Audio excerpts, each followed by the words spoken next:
Xoş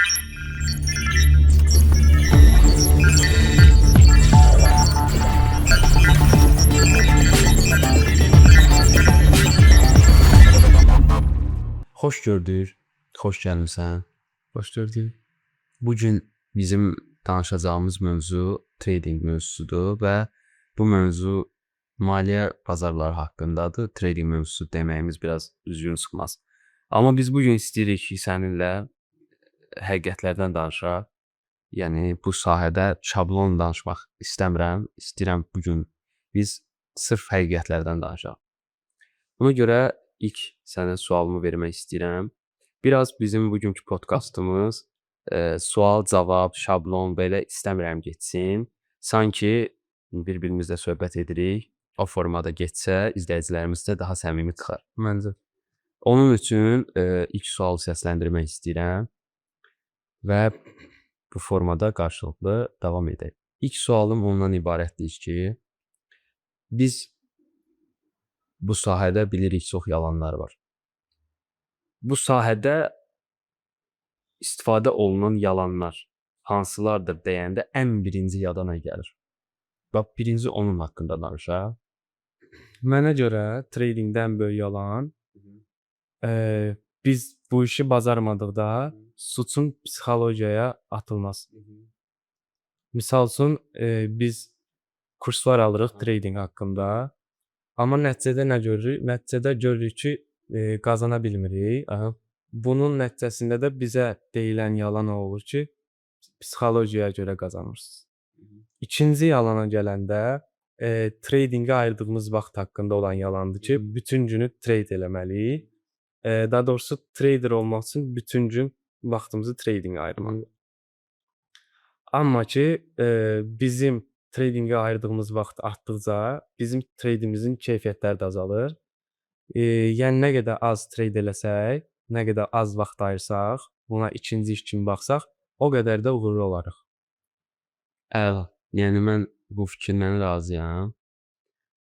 Yəni biz bu sahəni amma ən birinci mənim yadıma gələn o olur ki, kurslarla bağlıdır. Yəni yalan deyəndə mənim ilk öncə beynimə kurslar gəlir. Misal üçün müxtəlif mentorlar olur. Müxtəlif kurslar təşkil edirlər. Kurslar yalanlarına qoya bir kənara, burada ən çox istifadə olunan yalanlar saxta nəticələr üzərindən olur. Bax, mən belə deyim. Keçən misal üçün biz broker şirkətinin, yəni yüksək rəhbərliyi ilə bir görüşdə olmuşam. Xarici brokerlərdən biridir, təbii ki.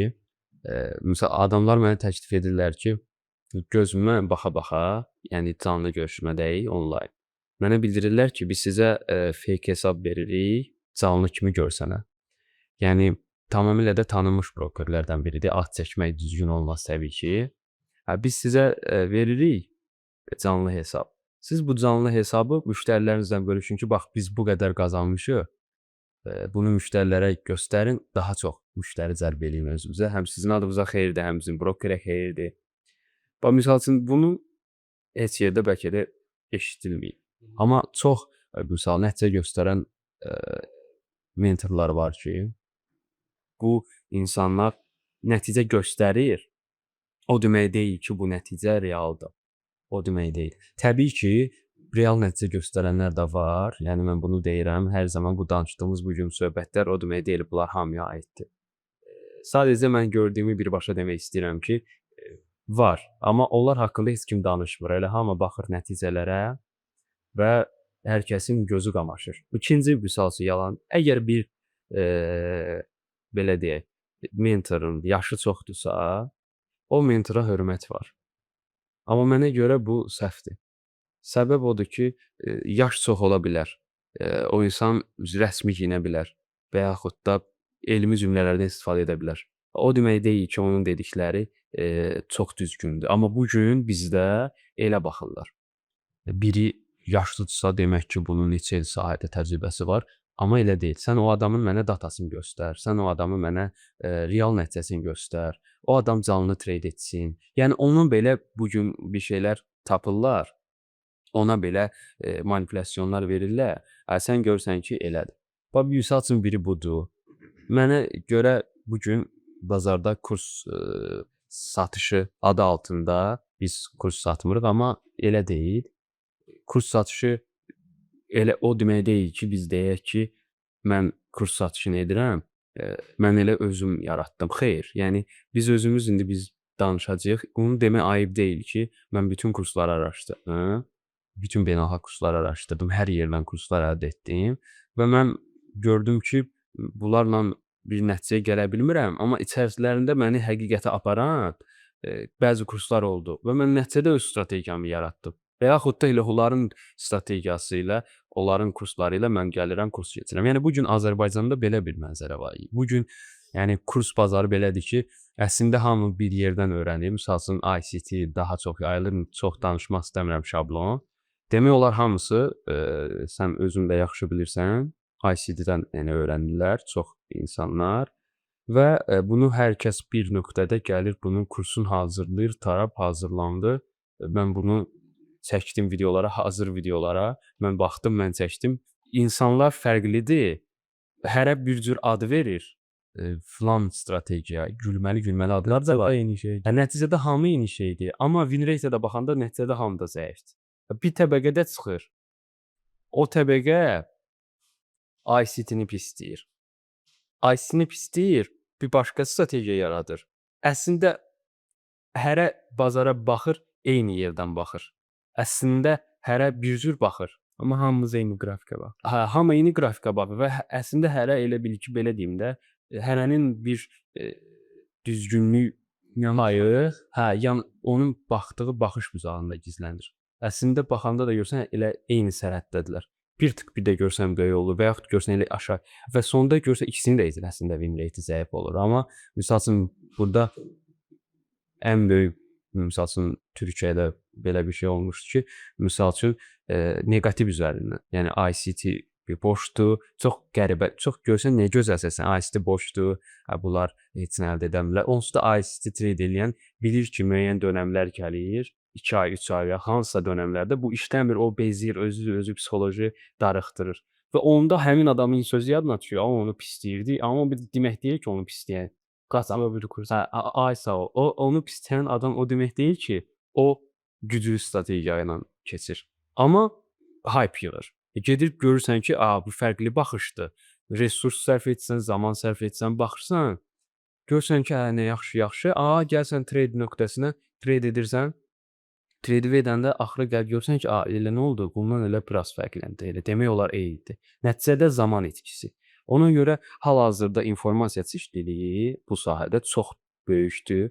Hərə bir yerdən, bir addan, bir formadan, indi hərə də görsən trend mövzular olur. Vaxtında ICT trendi idi. İndi başqa indi order flow, məsəl üçün, onlar trend olub.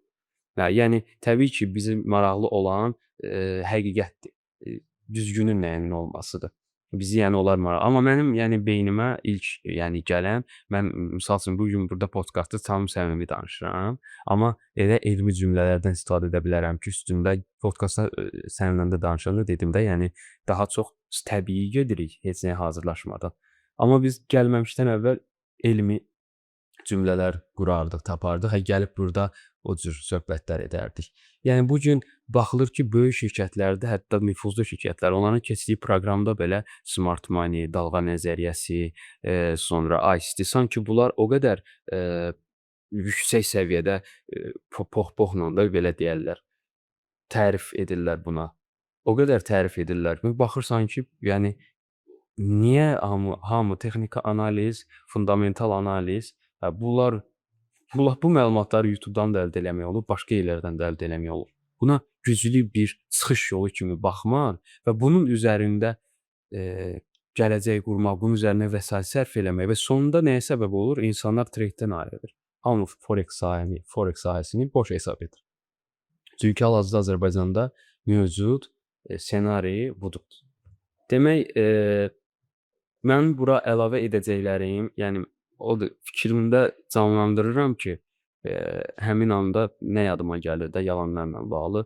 Yəni gözümün qabağına gəlib gedir. Mən dediyim kimi başqa əlavə edəcək bir şey görmürəm. Ona görə ikinci suala keçmək istəyirəm. Çox qısa, çox şablon podkastlarda necə deyim, rəsmi podkast deyil də, yəni bu. Mən istəyirəm sırf cavab deyəsən, sadə dildə, hamının başa düşdüyü dildə bu gün danışaq, loru dildə. Forex nədir? Forex mərkəzi valyutaların bir-birinə olan nisbətinə deyilir. Yəni foreign exchange. Sadə dildə desək, misal üçün ciddilərə nümunə gətirsək, Euro USD var, bilirsiniz. Euro USD misal üçün Euronun dollara olan rəqabətidir. Daha aydın desək, orada biz misal üçün long alış əməliyyatı eləsək, biz Euronu almış oluruq, USD-ni satmış oluruq. Başqa nümunə olaraq gətirsəm, misal üçün Euro USD-nin dəyərinə baxırıq ki, 1.1000-dır. Bu o deməkdir ki, 1 evro 1.100 dollar. Yəni normalda da elədir. 1 dollar nə qədərdir? 1.1 dollar da, yəni 2 manata yaxın 1.70. Yəni qısa olaraq belə, biz də bu qısa qiymət fərqlərindən qazanc əldə edirik. O qeyd elədiyim 1.1000-dan sadəcə 1.00005 olsa, yəni çox cüzi bir artış olsa, biz orada leverage-lə, yəni lotlarla daha böyük qazanclar əldə edə bilirik.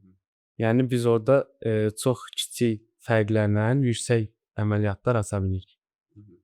Yəni qısa olaraq belə. Əla. Nədə mənə də qısa istədim cavab verəsən. Bizim üçüncü sual demək, yəni bundan sonra ağla gələn hər zaman kriptovalyuta olur. Kriptonun bundan fərqi nədir? Kriptonun mərkəziyyəti yoxdur. Misal üçün Forex-ə baxanda valyutalar olduğu üçün təbii ki, bu həmin dövlətə dayanır. Kriptolarda isə misal üçün Bitcoin, Ethereum, digər coinlər, onların mərkəziyyəti yoxdur. Və bir pul vahididir, hansı ki, artıq normal bizim istifadə elədiyimiz pulla əvəz olmalı gedir. Demək, Bitcoin-i mən ümumiyyətlə Bitcoin haqqında əvəz fikrimi bildirsəm, Bitcoin-in sevdiyim tərəfi onun qıt olmasıdır. Yəni adamlar elə bir strategiya qurublar ki, bu qıtlıq üzərindədir və blok başına hər dəfə düşən ödəniş və bu çox düzgün şəkildə paylanır. Və ədalətlidir. Yəni bu davam etdikcə artıq qiymətin artmağına yönəlikdir və artıq məsələn çıxan Bitcoinlərin sayı da azalıb, yəni ümumi həcmə baxanda az qalıb çıxmağına. Və plus da mərkəziyyətsiz olması təbii ki və rəqəmsal pul olaraq, yəni hal-hazırda onu bir növ hype da var üstündə. Yəni bir növ insanların ona yüksək dəyərli bir aktiv kimi baxırlar. Və onun üçün misal üçün kripto və Bitcoin, kriptovalyuta danışanda Bitcoin mən məsəl çox sevirəm. Və amma ümumiyyətlə desəm, bu artıq sadəcə mənim fikrimcə uzun müddətli investisiya kimi istifadə olunmalıdır. Qısa müddətli yox, uzun müddətli. Çünki burada sən uzun müddətli investisiya kimi baxanda, vaxtında dəyərləndirəndə, bazarda manipulyasiyalar olanda artıq sənə o manipulyasiyalar təsir etmir.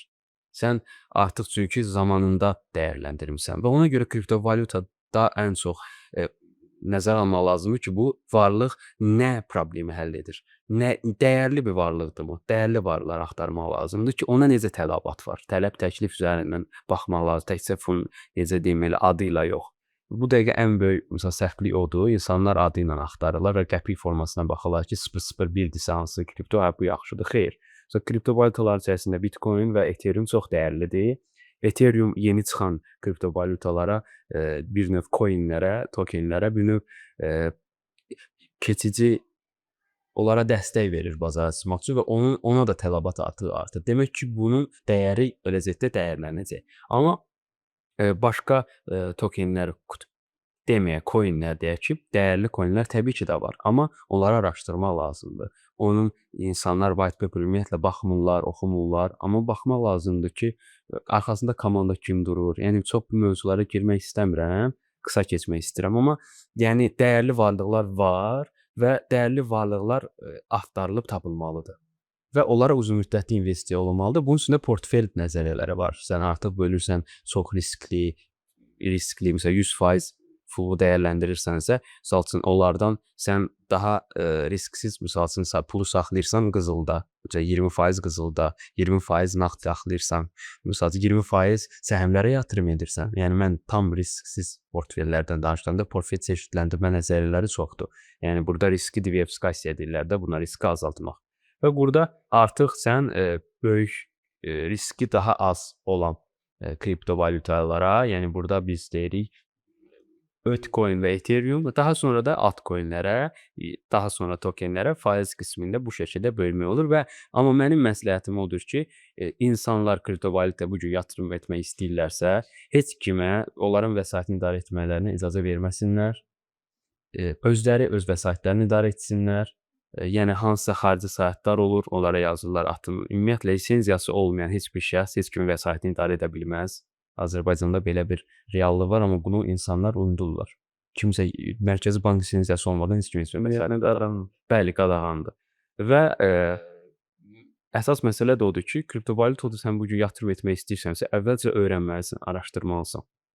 Çox araşdırmalısan. Yəni necə deyim, sadəcə white paper-dən kifayətlənmir. Yəni bazarda tələb, təklifi, xəbərlərini, komandada kimlərin olduğunu bayaq dediyim kimi. Ondan sonra sən bilirsən ki, bu gələcəkdə bu elə bir sahədir ki, sadəcə RVA sahəsi var kriptovalyutada. Yəni pulla bağlı bir sahədir. Bilirsən ki, bunlar gələcəkdə bu coinlər dəyərlənəcək. Sən artıq o cür coinləri izləməyə başlamalısan və elə dəyərli coinlərə uzun müddətli təbii ki, yatırım etməlisən. Yəni belə. Amma bir sual da verim. Yəni deyirlər ki, kripto trading fərqlidir və forex tradingə. Mən bu gün tələbələrdə bizdə də olurlar. O necə olur? Yəni eynidirmi? Mən bilirəm, istəyirəm sən cavab yazın. Misal üçün bayaq dediyin nümunələr var idi. Onlar coinləri daha aşağı qiymətdən almaq. Onlar yatırım üçün hesab olunur, yəni investisiya. Yəni onlara short aça bilmirik ki. Amma tradingdə, yəni bizim forex-də, futuresdə olanlar sadəcə misal üçün scalp eləyiriksə, günlükçə alıb satırıq. Sata da bilirik, yəni short aça bilirik. Amma bayaq qeyd elədiyində ancaq uzun müddətli yatırım üçündür. Yəni trading tərəfə gedir. İnvestisiya tərəfidir o. Tradinglə fərqi də odur ki, investisiyada daha yüksək gözləntilərimiz ola bilər. Misal üçün, coinu daha aşağı nöqtədən alsa, o 100x də eləyə bilər, 2x də eləyə bilər, daha düşə də bilər. Amma tradingdə bizim riskimiz sabit olur həmişə. Trading dediyim, yəni forex futuresda. Fərq eləmir, yəni kriptoda trade eləyirik, forex-də trade eləyirik, ya futuresda trade eləyirik. Bizim qazancımız həmişə bizim riskimizə görə sabit olmalıdır, sabit də olur. Yəni orada 2x eləmə söhbəti yoxdur. 1% risk atmışıqsa və 1-in 1-ə tutmuşuqsa 1 qazanırıq. Yəni sabit olur. Gözəl, əla. Bax, sən bunları dedin, bu dediyin anda mənim yadıma siqnal kanalları və siqnallar gəldi. Bu gün belə bir Azərbaycanda belə vəziyyət, təkcə Azərbaycanda yox, yəni bütün dünyada siqnal kanallarına bir tələbat var və ona necə baxırlar? Çıxış yolu kimi baxırlar. Sehirli dəyənək. Bəli, sehirli dəyənək kimi və rahatlıq kimi. Yəni bu rahatdır. Mən niyə özüm edim? Elə hazırsız. Öyrənməyə də ehtiyac yoxdur. Öyrənməyə də ehtiyac yoxdur. Girəcəm, 50 aylıq ödəniş edəcəm. Mən girəcəm. Bax, bu haqda danışmaq istəyirəm. Qısaca siqnal kanalları niyə görə boşdur və siqnal kanallarını biz ümumiyyətlə məsləhət görürük.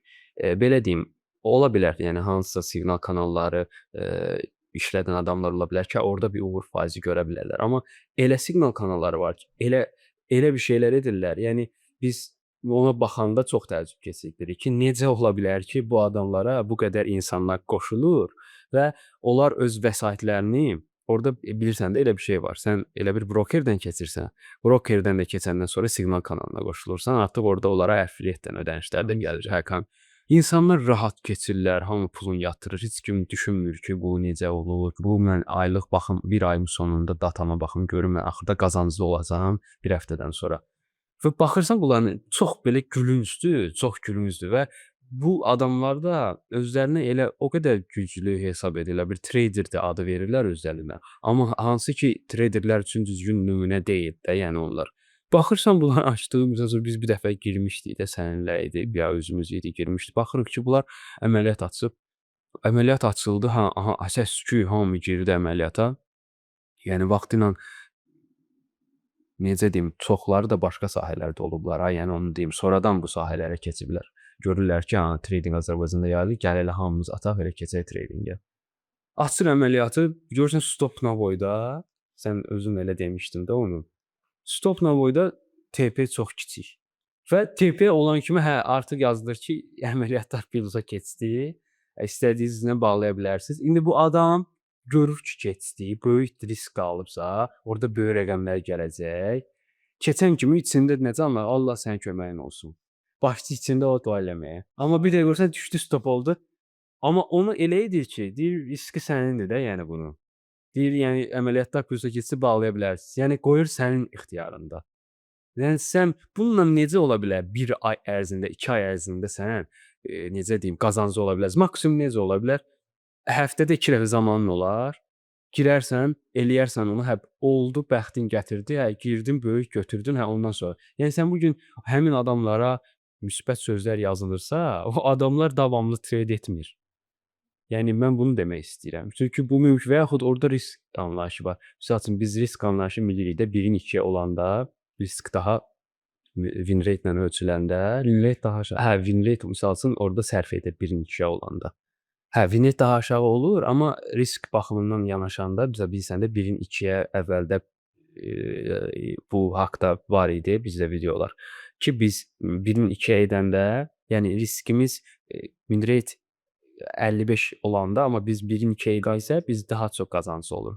Amma məsəl üçün bu cür trade edənlər də məsəl üçün var idi məsəl siqnal kanallarında ki, biz məsəl üçün giririk trade-ə. Biz giririk, həmin anda bir görürük ki, 1-in 2-yədirsə, biz gecikmə var. Bütün siqnal kanallarında gecikmə olacaq da. Çünki həmin anda o adam çatdıra bilməz. Necə bir funksiya qoya bilərlər? Məsələn, setup da atsa əvvəlcədən ki, girin, yenə də gecikmə var. Sən atdı avtomatik yenə görsən 1-in 1-ə dayandı və sən artıq 1-in 2-yə 55% win rate-in var Həm idisə, strateji 1-in 1-yə düşdüsə, amma win rate. hə, düşür aşağı, həm mənfiyə gedirsən, ya da ki, olduğun yerdə qalırsan. Yəni bu sadəcə belə deyə də trade-də ümumiyyətlə biz belə baxırıq ki, yəni sən itirib qazanırsan, amma maraqlı olan sondur da. Yəni bu biz rəqəm olaraq baxırıq da. Yəni insanlar belə kanallarda hə bir dənə kilosu mavini gördü, göy rəngi gördü, hə o dəqiqə. Məsələn bu mənə görə ən böyük yalanlardan biridir. Bunu bu gün vurğulamaq istədim. Bu siqnal kanalları ilə bağlı əsas problemlərdən biri deyim nədir? Bir növü odur ki, o botu bağlayırlar. Yəni indikator və sair botu bağlayırlar Telegram kanalına. Orada avtomatik siqnallar verir, sürətli. Orada gecikmə olmaya bilər, amma indikatorla bağlı olan strategiyalarda onsuz da işləmir. Yəni burada o getdi, işləməyəcək. İkincisi sən dediyində hə, scalp çox olur siqnal kanalları. Scalpdırsa gecikmə olur. Ona görə də çatdırmırlar. Əgər strategiyaları işləyirsə, bu ən yaxşı haldadır. Ən yaxşı halda belə çatdırmadıqlarına görə insanlar qazanır. Digər məsələdə 2 arlıq əməliyyatda 2 arlıq strategiya var da, win rate məncə 55%-dən də aşağı olur. Çox insanın göstərdiyi strategiya var. Yəni o bayaq da demişdik yalanlarda. Yalanlardan biri də nədir? Minimum 2 ay tutmalısan. Çünki belə yalan var. Bəli. Amma biz daha az artırsa, 1.5 ar misal üçün, ya biraz daha az artırsa, win rate-imizi artırsaq, bizim qazancımızda bir fərq olmur. Misal üçün 1-in 2-yə açdığımız əməliyyatlarda bizim 50% win rate-imiz varsa, biz 20 əməliyyatda nə qədər qazandıq? 10 ar qazandıq. Yəni 10 risk. Misal üçün hər riskdə $100-dırsa, $1000 qazanırıq. Amma bizim birə-bir olan bir strategiyamız varsa və win rate 75%-sə, bu da qazancdır. Bizim 1-ə 0.5 olan strategiyamız varsa, 90% falan win rate varsa, yenə də qazanc olur. 1-ə 3 strategiyamız varsa, necə deyim, 30% win rate varsa, qazanclar hamısı eynidir. Yəni harda baxsaq, görərik ki, hamısı sonuçda gəlir 10 arda bağlanır. Bu verdiyim misalda, yəni simvolik olaraq. Fərqləri odur ki, o yüksək R tutanda bizim bizə treytlərimizdə çətinləşdirə bilər. Misal üçün gələr tez break-even eləyir, sonra gedir. Amma kiçik R tutanda tez əməliyyatlarımız bağlanır. Bu da bir növ psixoloji cəhətdən yaxşıdır ki, biz əməliyyatlarımızı tez bağlayırıq və daha az R-la yüksək win rate-ə sahib oluruq. O da təbii ki, həmişə olmur. Birə-bir tutsan, yəni heç bir üstünlüyümüz olmasa, düzgün ATR-la və sair stopu hesablasaq 50% win rate-imiz olmalıdır. Böyük oyunlar, böyük ədədlər qanunlarına görə üzr istəyirəm. Belə. Yəni bayaq biz danışdıq. Bax, mənim gözümdə yeni bu gün yəni birbaşa mövzumuz yalanlardır. Bir yalan da canlandı. Onun haqqında demək istəyirəm. Bu nədir? Demək, bu forex rekllə ilə bağlı olan bir anlayışdır. İstəyirəm onu sən özün danışasan, sonra o kursları mən bildirəcəm. Replaydə necə olur? Çox adam misal üçün mən paylaşanlarımda əgər insanlar görürsə, görər ki, mən bütöv ekranı çəkirəm. Bütöv çəkmək olmur Reels paylaşdığım üçün.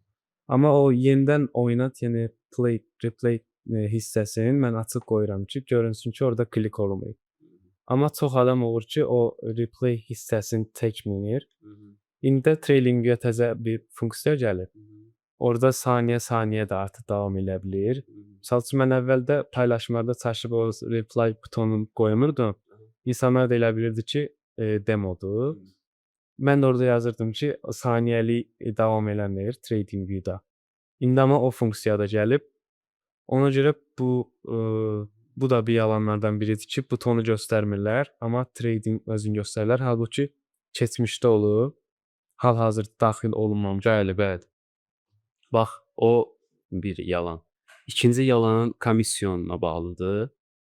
Sən misal üçün MetaTrader'də istəyirsən onu da sən denə. Bu istəsəm Yox, buyur. misal üçün bizim əgər real hesabımız varsa, biz hər əməliyyat asdıqda bizdən müəyyən bir komissiya çıxır. Əgər indekslərdeyiz, Bəli. Nasdaqda və sair komissiyalar heç olmur. Ona görə oradan da bilmək olar ki, əgər bir insan əməliyyatların paylaşıbsa, üstəlik böyük lotlar atırsa və orada komissiya görünmürsə, bu birbaşa olaraq o deməkdir ki, bu account demodur. Eynən.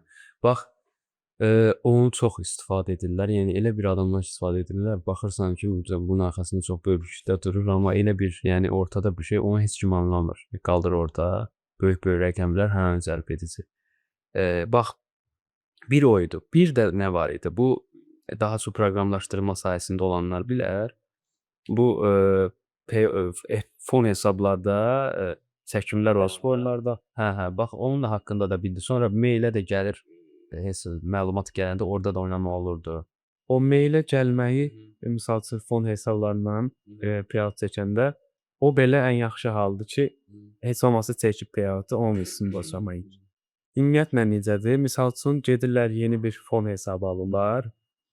Bu fon hesabında da keçdi, keçmədi. Yəni qazandı, qazanmadı. Onların necə dashboardu olur. Artıq dashboardu olur onların.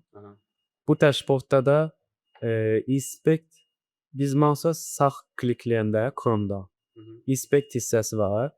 Inspect hissəsindən front-end'ə daxil olmaq olur. Oradan dashboarddakı rəqəmləri, rəngləri, hər şeyi dəyişmək olar və üstəlik bu montaj kimi olmur. Çünki saytın sən üst hissəsindən zaten dəyişir. Bəli. Yəni bu da yalandır. Yəni elə bilin ki, biz fon hesabından bizə çıxarış etmişdik.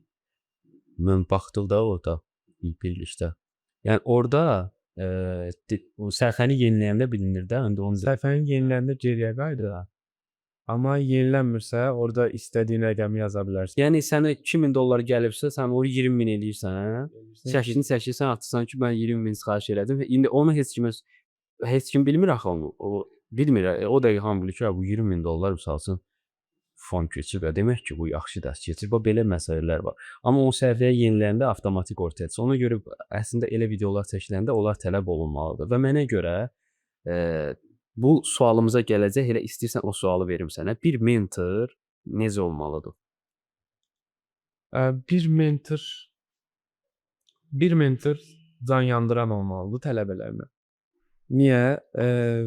Çünki əgər bir nəfər səndən hansısa bir servis alıbsa, servisdən bir xidmət alıbsa səndən, sən bunun haqqını verməlisən. O adamın almaqda niyyəti odur ki, səndən kurs alsın, sənin elədiyi eləsin, o da qazansın.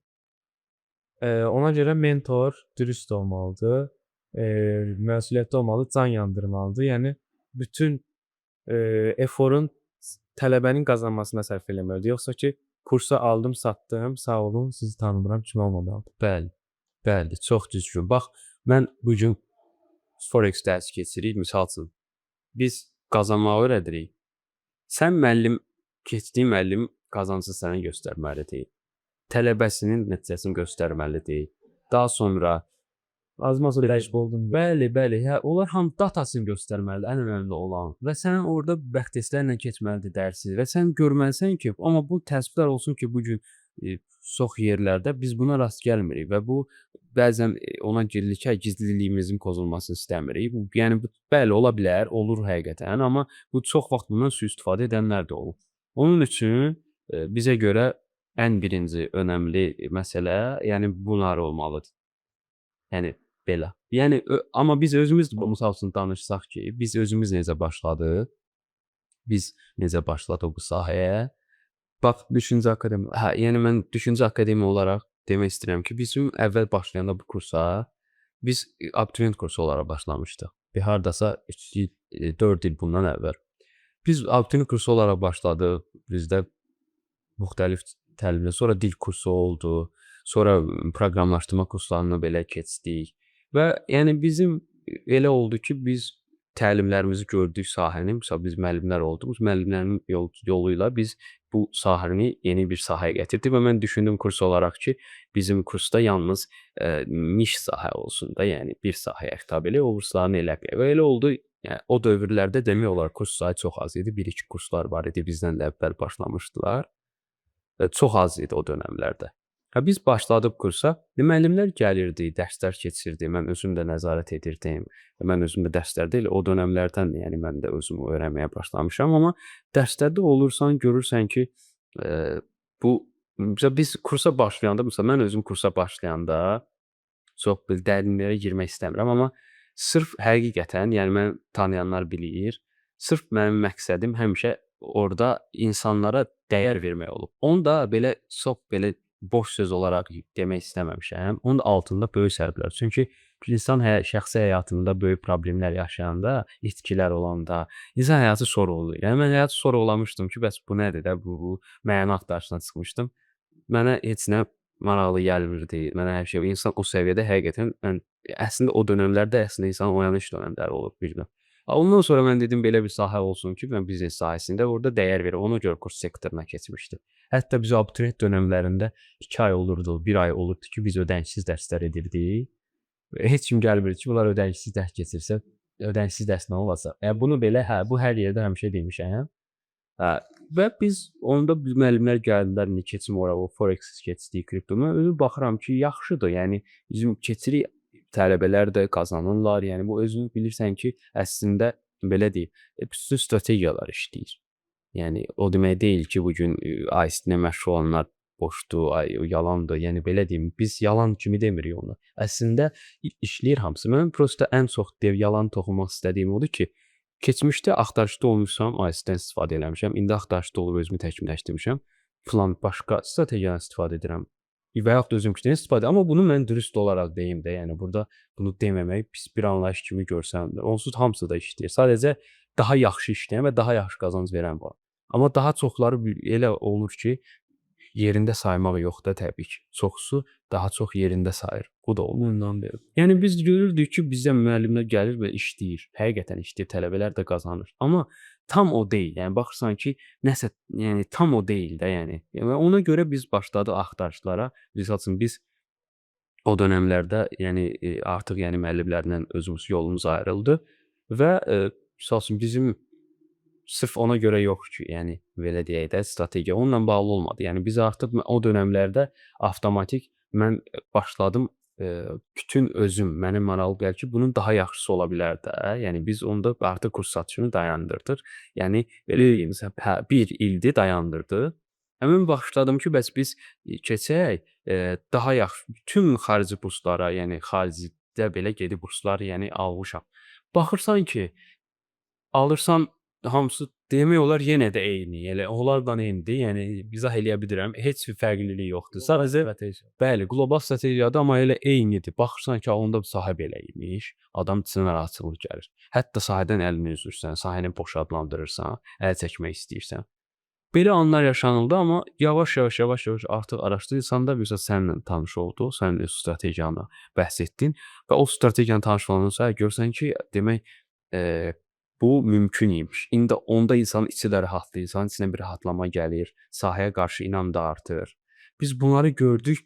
Hətta belə olanda artıq özün də bilirsən də, biz özümüz də öz şəxsi strategiyamda üstündə işləyirəm. Biz baxırıq ki, insanın da əslində fikirlər yaranır. Yəni sən doğru mənbələrdən əslində tədrislər alanda səndə belə öz strategiyanı yaratmaq olur. Yəni belə kurslar da var həqiqətən. Sənə öz strategiyanı yolda yaratmağa stimul kimi verir də. Artıq sən öz strategiya. Təbii ki, o birdən-birə həmin strategiya onun datası çıxmalıdır, sən qazanmalısan, daha sonra keçməlisən. Və yəni bizdə belə oldu ki, sənlə belə anlaşma elədik ki, bizim onsuz 1 ildir, artıq kurs deyək də buna başqa cür ad verməyin mənası yoxdur. Hə, təlim, mentorluq dayanıb. Dedik bunu 1 il dayanıb 1 ay keçək. Sadəcə seçilmiş adamlara, 16 nəfərə və biz özümüz seçirik adamları. Səbəb odur ki, seçmək bəzən səhv başa düşülür. Mindset məsələsidir ki, o insanın düşüncə tərzi əgər bu sahəyə uyğun olmazsa, nə qədər strategiya uyğunsuz olursa, o uğur qazanmayacaq. Ona görə biz insanlara dedik ki, həm də biz həqiqətən gələcəkdə iş adamlarından ibarət bir komanda formalaşdıraq. Çünki çox maraqlıdır. Güclü komanda, iş adamları komandası, trader komandaları ilə müxtəlif səyahətlər etmək, müxtəlif yerlərdə birgə trade etmək bəzən insanda həvəs də yaranır. Çünki bu sahə elədir ki, bu nöqtədən sonra insan bezir. Bu da bu halda yaranır. Biz dedik belə bir necə deyim, kampaniya edək. 1 ay keçək kurslarımızı, 1 ay keçmək haqqında düşündük və seçilmiş adamlara. Səninlə razılaşdıq. İnşallah ki, belə deyək, bizim istədiyimiz adamları biz taparıq. Çünki həqiqətən biz reklam edirik, görürük ki, yəni istəmirik. Biz yəni kurs satırıq və yaxud da belə əslində bizim istəmirik onu edək. Amma bizə lazımdır ki, bizi kimi düşünən iş adamları olsun ki, həqiqətən biz onlara nəticə verə bilək və biz onlara deyək ki, biz keyfiyyətimizə zəmanət veririk sizə. Yəni demək olar bu heç kimin etməyəcəyi bir şeydir. Təbii ki, onun artıq uyğun olması adam sən niyə görə biz onu 2 konsultasiyadan keçirdirik? Bəzən deyirlər ki, qardaş gəlmişik kursa yazılırıq, 2 konsultasiya niyə görə lazımdır? Buna görə sabah bizim kursdan necə deyim, istəyirik ki, keyfiyyətli nəticələr çıxarda, bu adam həqiqətən qazansın və göstərsin. Yəni bunu deyim ki, biz birbaşa, yəni gələn adamlara, kursumuza gələn adamlara həqiqətən bir onu deyirik ki, qardaş, bax biz sizə işinizdən əlavə, yəni biz niyə dediyim kimi, niyə konsultasiya edirik sualının cavabı odur ki, hər kəsə deyil, çünki bu elə bir şeydir ki, ya sən ailədən, ya da hər hansısa işdən bir qazanc yeri olmalıdır ki, öz vəsaitini dəyərləndirəsən. Biz ona görə birbaşa açıq, qısa bildiririk ki, qardaş, bax biz sizə öz işinizdən əlavə yeni bir sahə veririk və siz örfdə qazandığınız vəsaitinizi burada artırırsınız. Yəni burada öz vəsaitinizi mən indi ora gələcəm. Bir var öz vəsaitini artırmaq, bir də var fon hesablarla 100.000, 50.000 fon hesablarla daha yaxşı dəyərləndirmək. Yəni və bu elə bir sahədir ki, həqiqətən yəni biz həqiqətlərdən danışırıq. Potensialı çox böyükdür. Yəni demirik, yəni böyük edilmiş rəqəmlər, amma yüksək digər sahələrə baxanda gəliri ondan təbii ki də yüksək olur. Biz birbaşa bunu bildiririk ki, işinizdən əlavə yeni bir sahə veririk. Orada qazandıqlarınızı burada dəyərləndirirsiniz və bunun da arxasında dururuq. Sən nəsə əlavə etmək? O da ola bilər ki, məsəl üçün ikinci iş kimi başlayırıq tradingə. Amma biz davamlı qazandığımız müddətə çatandan sonra artıq onu əsas işimiz kimi eləyə bilərik. Əsas işimiz deyəndə də bizim ayırdığımız vaxt yenə də çox olmayacaq tradingə. Misal üçün mən özüm necə edirəm? Günlük təxmini 1 saat falan baxıram. O bəzən olur ki, daha çox. Amma yəni çox vaxt ayırmağa ehtiyac yoxdur bayaq qeyd elədiyim kimi. Bəli, yəni bu o deməkdir ki, yəni siz dediyim kimi, yəni bizim burada maraq o deyil, kurs satışı olsun. Bizə sadəcə maraqlı olan odur ki, biz gəlmişik bura sadəcə bir dəfə keçirik. Biz bir il bazarda olmadıq. İstəmirik ki, bizim bir il bazarda olmağımızı səhv anlaşılma olmasın. Yəni həm gələk göstərək ki, məsəl üçün biz varıq, özümüz treyidimizi edirik, qazanc əldə edirik, göstəririk.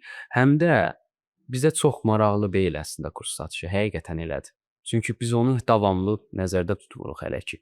Biz kurs satışı ilə məşğuluq. Yəqin ki, bir ay.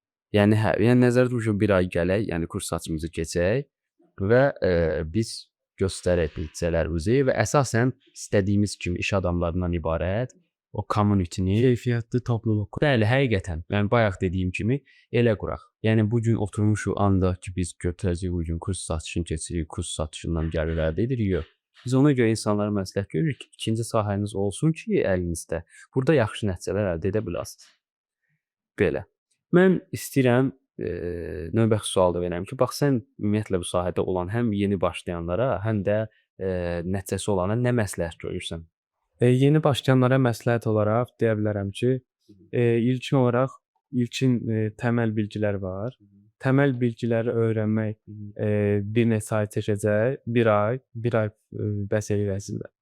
Bu müddətdən sonra artıq çoxu deyir ki, demo balansla getmək lazımdır. Amma mən deyərdim ki, kiçik də olsa real balansla işləmək daha yaxşı təsir eləyə bilər. Nə cəhətdən?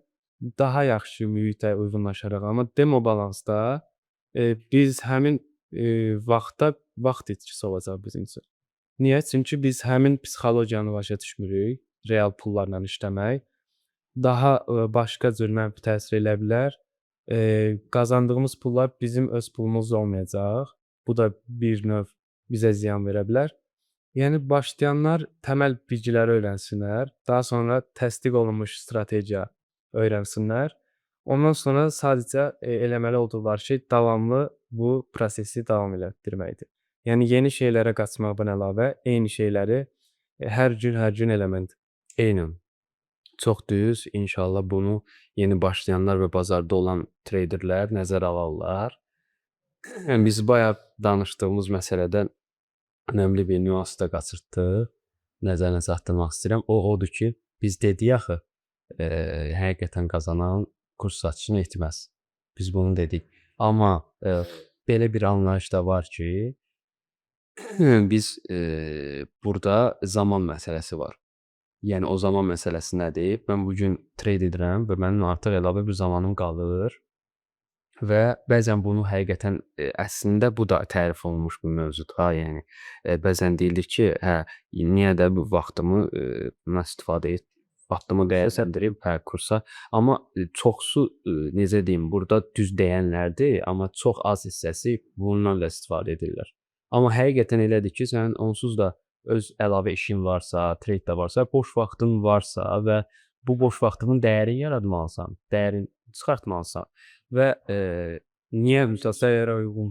həmin dəyərə uyğun bir qiymət müəyyən. Niyə məsələn bizə sual verir ki, dərslərin qiyməti çox bahadır? Çünki mən o saatı əsasən görürəm ki, onsuz da bir dəfə gəlib keçib gediriksə və saatı da nəzərə alırıqsa, bu qiyməti təbii ki də baha olmalıdır və nəzərə alsaq ki, hamıya da çatan deyil.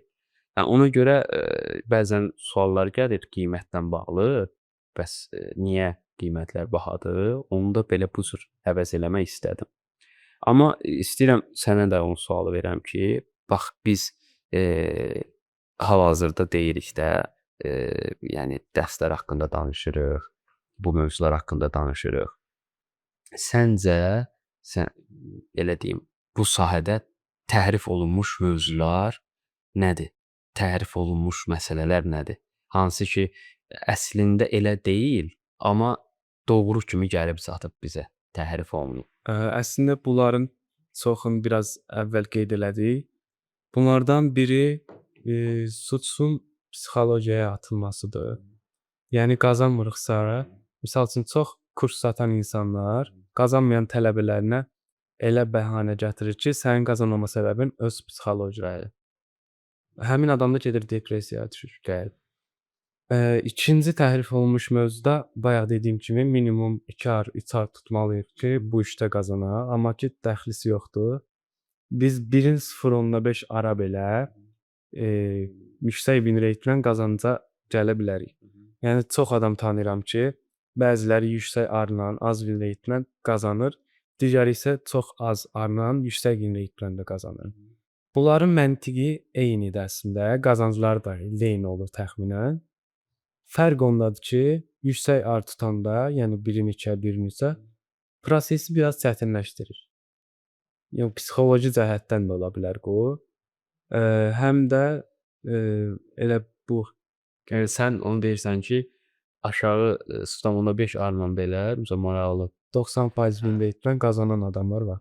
ay sağ ol. Hə. Amma yaxşısı o olar ki, 1.5 ar falan strategiya ilə girək. Amma indi mənə sual versələr ki, səndə niyə paylaşımlarda yüksək arlar da var, yüksək dediyim 2-3 ar. Əksəriyyəti 1 ar əslində, 1.5 ar. Bizdə Bəzən olur ki, əslində mən hədəfə görə riski nizamlayıram. Risk dediyim risk revardır. Risk həmişə eynidir. Risk revardı bəzən böyük qoyuram. Niyə ki, mənim hədəfim var. O hədəfə qədər qoyuram. O hədəfə qədər qoyanda çox vaxt bu 1 ardan biraz çox olur və yaxud da 1 ar olur. Az da ola bilər. Az olanda buraxıram ki, 1 ara qədər getsin ya da break-even tuturam. Yüksək arıları necə tutmuşdum? Onlarda misal üçün entry, yəni trigger olanda əməliyyat, giriş veriləndə daha aşağıdan, misal üçün long əməliyyat alırıqsa, daha aşağıdan geri çəkilməsindən giririk. Misal üçün ona market əmri ilə girsəydik 1 av olacaqdı. Halbuki geri çəkilməsindən daha da aşağıya əməliyyat atıb yüksək arılar tutmaq olur. Məndə də çox vaxt necə olur? Misal üçün əməliyyat trigger olub, yəni əməliyyat giriş verilib əslində, strategiya giriş olub bizə. Mən ekrana biraz gec gəldim, gördüm ki, artıq qrafik geri çəkilməsində də olub, girişi də verir. Onda mən girirəm, bunda da yüksək arlar tutur. Amma əsasən az ar tutmağa üstünlük verir. əla. Mən də elə, yəni özün bilirsən ki, bizim strategiyada ən çox istifadə etdiyimiz yəni budur. Və mənə görə də həqiqətən elədir ki, yəni bu formada istifadə olunsun. Yəni mənim sənə bir də sualım var. Bax bunu da bildirmək istəyirəm. Səncə belə deyək, bu sahədə dəqiq qazanc desək, təbii ki, dəqiq qazanc yoxdur. Biz bunu bilirik. Amma burada məsəl üçün mənim vəsaitim var. Bizə sahibkar həmişə necə davranır? Deyir, mənim məsəl üçün 10.000 manatım var, 10.000 dollarım var. Mən bu sahəyə başlayıramsa, 10.000 dollar üzərindən nə qədər faiz aylıq qazana bilərəm? Və bir də o fon hesabları ilə nə qədər qazana bilərəm? Bax, hamıya maraqlı, gələn misal üçün insanlar bu sualı verir birbaşa. Və bunu heç kim həqiqətən tam cavablamayıb indiyə qədər. Ha, elə. Misal üçün real hesabda giririksə, 10.000 dollarımız varsa, orada biz daha yüksək risklər ala bilərik. Amma arla desək, yəni ar deyəndə aldığımız riskdən söhbət gedir. 10.000 dollarlıq vəsaitdə 1% risk alsaq,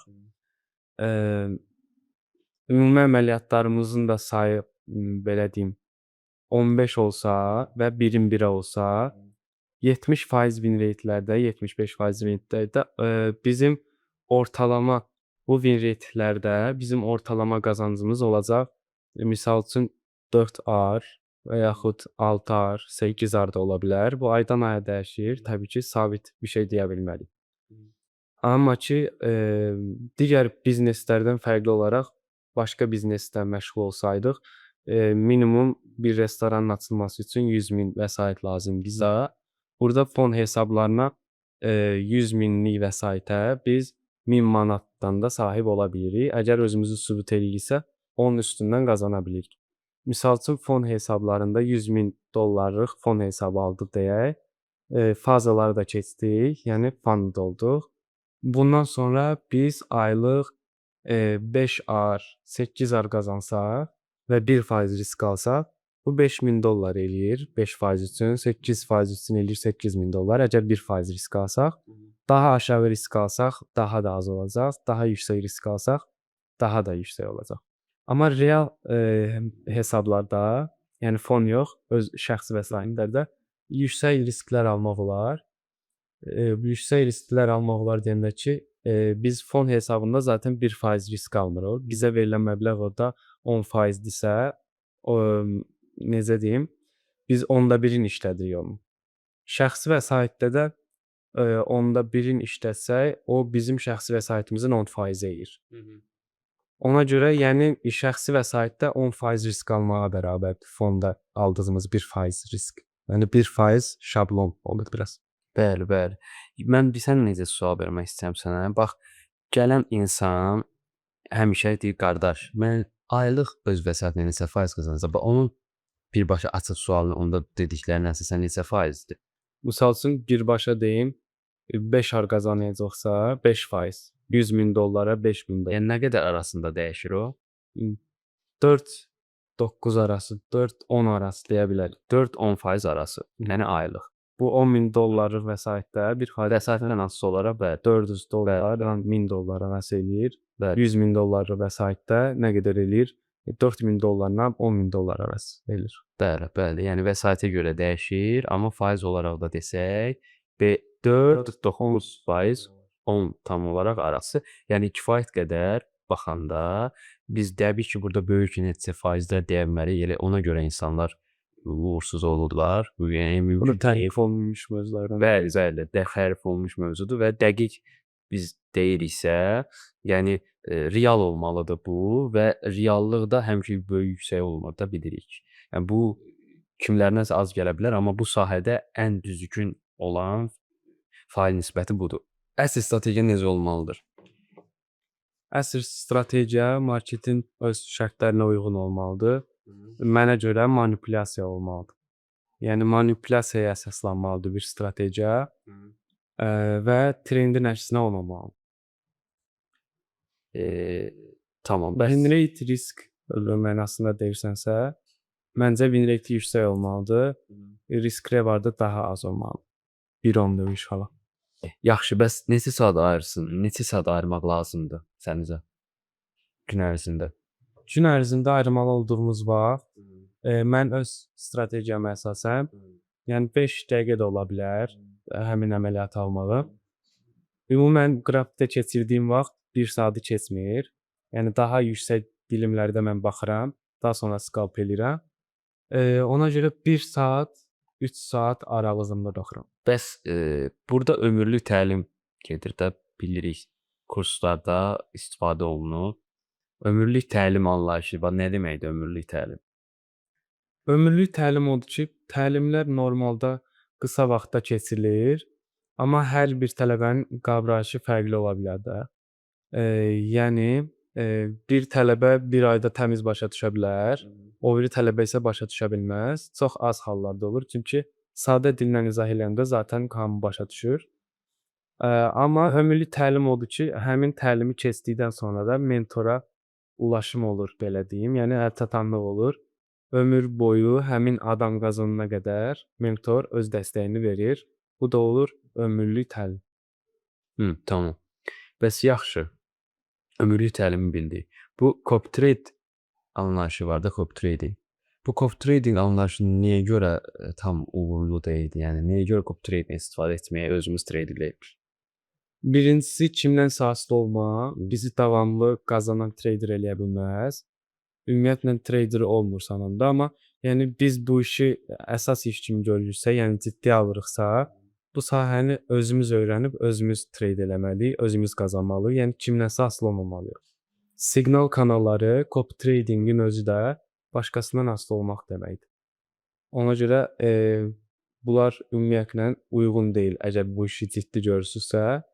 Bir də bir nüans var idi ki, bizim balanslarımız fərqli olduğuna görə həmin adamın kimi izləyiriksə, copy trade eləyirsə, həmin adamın riski daha çox ola bilər, hansı ki bizim balansımızı əridə bilər. Tamam. Ödənişsiz strategiyadan qazanmaq necə olur YouTube-da? Deyirlər ki, mümkün deyil ödənişsiz bir şey YouTube-da qazanmaq. Yəni məncə də YouTube-dakı strategiyalar, daha doğrusu çox adamın bildiyi strategiyalar mənə görə işləmir. buna tanıdığımız bütün strategiyalar aiddir. YouTube-dakı strategiyalar da həmçinin. Amma baxmayaraq ki, mən bir dənə YouTube-a strategiya videosu paylaşmışam. Bu da əvvəllər istifadə elədiyim əslində bir strategiya idi. Sadə strategiyadır. Onunla mən qazanmışam əslində vaxt ikən. Məncə mənim strategiyamı paylaşdığım, məncə digər strategiyalar işləmir, amma YouTube-dakı paylaşdığım nisbətən onlardan yaxşıdır. Yəni başqaları işləmir, amma sizcə işləyir. Bilmirəm. Niyə kurslar, nəyə əsasən kurslar bir-birindən fərqlənir? Yaxşı işləyənlər, işləməyənlər YouTube-da həm ödənişsiz, həm ödənişli. Kurslar strategiyalarına görə fərqlənir təbii ki. Bir də təbii ki, mentorun verdiyi əməyə görə fərqlənir. Strategiyanın win rate-ləri, risk rewardları fərqli olur həmişə, bayaq da qeyd elədiyim kimi. Məncə belə. Tamam, bəs əsl keyfiyyətli kurs niyə görə baha olmalıdır? Bayaq o haqqda danışdıq, amma sənin də fikrini almaq istəyirəm. Keyfiyyətli kurs bahalı olmalıdır, çünki bizim əgər trading bizim əsas gəlirimizdirsə və buna ikinci iş kimi baxırıqsa təlimə və bizim vaxtımız dəyərlidirsə, yəni bu zaman təlimlərin qiyməti də avtomatik olaraq baha olur. Tamam, bəs niyə Düşüncə Akademiyasını seçsinlər? Düşüncə Akademi bir ili dərs keçmir. Misal çilsən, bir ildə ancaq özünə bokslanmısan. Yəni bu da onu göstərir ki, biz təlimdən qazanmadan tradinglə həyatımızı davam elətdirə bilmişik. Yaşaya bilmişik. Yaşaya bilmişik. Buna görə məncə bu yetərli səbəbdir. Bir də bir ay keçəcəyik səhv eləmirəmsə. Yaxşı, bəs canlı və fərdi təlimin önəmi nədir? Niyə görə misal bizə gələn müştərilər deyir ki, mən misal üçün qardaşım, mən canlı dərsi daha çox üstünlük verirəm. Mənlə otur qardaş, nəinki praktikanla. Bax bu budur, bu budur, bu budur. Mən deyir hazır dərslər atma. Bu adam daha çox da sahibkar olur. Və bu daha çox da fərdiyə üstünlük verirlər. Bəs səncə niyə bizdə insanlarda belə bir düşüncə var? Amma halbuki gözün bilsən ki, onlaynla da baxıb əldə eləyə bilər. Mənə görə Azərbaycan insanları, Azərbaycan cəmiyyəti daha çox Sovet düşüncəsində olduğuna görə bizə deyirdilər ki, onlayn dərslərə getməyin. Çox adamın beynində qalıb. O vaxtlardan deyirəm. Hamı bilir ki, telefonla dərs nə olacaq? Mən istəyirəm ki, və sahibkarlar da olanda yüksək səviyyəli adamlar da daha çox o adamlar praktika üstünlük verirlər də, daha çox praktikadan öyrənirlər. Ona görə daha çox istəyirlər ki, canlı olsun, interaktiv olsun. interaktiv olsun. Mən sualımı mən sənə rahat verə bilim ki, qardaş, bu niyə bu belədir? Amma onlayn dərs olanda, başqaları da olanda və hazır kurs halında olanda bu biraz çətinləşir. Sual verirsən, cavab ver. Sual verirsən, cavab gəlmir və yaxud necə deyim, onun beynində də oturur ki, hə, mən burdan ona xoşu gəlmir də, artıq onun beyninə Sovet düşüncəsinin olduğu üçün oturub o. Fərdi təlimi təbii ki, fərdi təlim qrupdan fərqlənir. Sən rahat müəllimlə birbaşa əlaqədə olursan, ona görə çox adam fərdi və bizə görə də kurs trading sahəsində fərdi olmalıdır. Çünki hər kəsin, təsəvvür et, qrupda 8 nəfər var, hər kəsin psixologiyası fərqli-fərqlidir.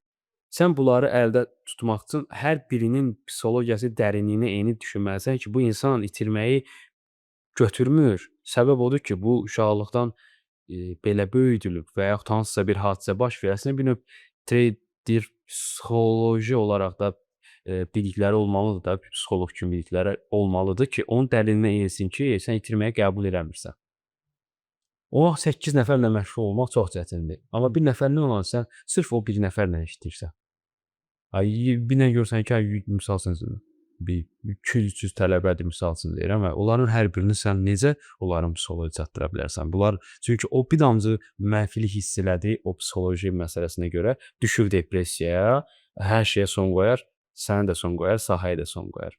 Ona görə bizə görə əsl təlim mənə görə fərdi təlim olmalıdır. Bəs yaxşı. Əsas uzun müddətli hamı tradingdədir. Bəs niyə bunlar nəticə əldə etmir heç kim? Çünki biz tradingə başlayanda YouTube-dan və sair videolar görürük. Bəs eləmir, gedirik kurslar alırıq. Kurslar alanda da görürük ki, həmin müəllimin keçdiyi dərs, strategiya, yəni onun göstərdiyi kimi işləmir. Yəni marketinqin qurbanı oluyor. Həmin müəllimin nəticələrini görürük paylaşımlardakı çox əladır. Sonra özümüz həmin strategiya ilə trade eləməyə çalışırıq, amma görürük ki, nəticə tamam fərqlidir. Onda da müəyyən olur ki, həmin müəllim də onda qazanır. Bu da müəyyən bizdən vaxt aparır. Digər kursa keçirik ki, bəlkə orada yaxşı olar. Fərqlilər görürük. Görürük ki, biri o birisini pisləyir. Həmin pisləyən adamın kursunu alırıq və s. Belə görür. Yəni əsas məsələ informasiya çeşidliyidir. Dəqiq yerdə olmayınca sən elə bil ki 6-7 yəni vaxt itirirsən, amma dəqiq yerdə olanda elə 6-7 il qabağasan. Yəni bu üstündür. Bəs yaxşı, çox son sual da verək. Sıfırdan insanlar düşünür ki, çətindir öyrənmək, riyazi biliklərim olmalıdır. Bu haqda nə demək istəyirsən? Sıfırdan öyrənə bilərmi bunu hər kəs? Yəni hamı sıfırdan öyrənmişik. Amma hamıya mı əl çatan olmur? Dərslər hamıya mı əl çatandır? Hamı gəlib öyrənə bilər səncə? Hamı gəlib öyrənə bilər, əgər onun necə deyim, psixoloji fikirləri və s. uyğundursa bu sahəyə. Yəni burada söhbət riyaziyyatdan və s. getmir. Necə yəni? Çünki biz burada ya al butonuna klik edirik, ya sat butonuna klik edirik. Hə, aha. Yəni burada elədiyimiz riyazi bir şey demək olar ki, yoxdur. Ona görə əgər bu adamın necə deyim, şəxsi keyfiyyətləri bu sahəyə uyğundursa, onlar öyrənə bilər. Yəni biliklərdən əlavə şəxsi keyfiyyətlər önəmlidir. Yəni sıfırdan hər kəs, bir də ki o işinin olması da gəlir yerinin olması. Gəlir yerin olması yaxşıdır ki, həmin adam stressə düşmür ki, bu ay qazana biləcəm yoxsa yox. Ona görə əvvəlcə həmin adam gələ işi olsun ki, bilsin ki, əlində gəlir yeri var, həmin gəliri yatıra bilir harasa.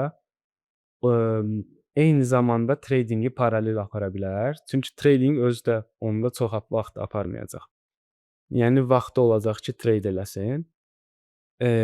Zaman artıq görsə ki, tradingdən qazana bilir, tradingdəki qazancı artıq əvvəlki işin üstəlir, onda tradingə tam zamanlı keçmək olar. Əla. Təşəkkür edirəm.